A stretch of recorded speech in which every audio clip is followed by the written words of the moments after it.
নারী এই প্রতিবাদের মধ্যে ওই ঐতিহাসিক দিন 1947 সালের 15ই আগস্ট দেশ স্বাধীন হওয়ার পরে প্রথম 2024-এর 14ই আগস্ট মেয়েরা রাত দখল করেছিল। আমি ঠিক সেই দিনের কথা বলছি, যেই দিন শুধুমাত্র মেয়েরা রাত দখল করেনি, পুরুষরা মেয়েদের সাথে কণ্ঠে কণ্ঠ মিলিয়েছিল এবং তাদের নেপথ্যে ঢাল তলোয়ার হয়ে দাঁড়িয়েছিল।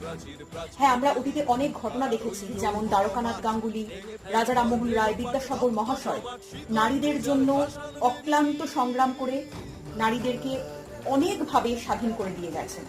তাদের পক্ষে সত্যি আর ফিরে আসা সম্ভব নয়, কিন্তু সেই মহাপুরুষরা আমাদেরকে সেই দিন রাত্রেবেলা, যেসব পুরুষরা আমাদের কণ্ঠে কণ্ঠ মিলিয়েছিল, তাদেরকে দূতস্বরূপ পাঠিয়েছিলেন এবং সেই পুরুষরা সত্যি 15ই আগস্ট আরো একবার প্রমাণ করে দিলেন যে স্বাধীনতা নারী পুরুষ উভয়কে নিয়ে।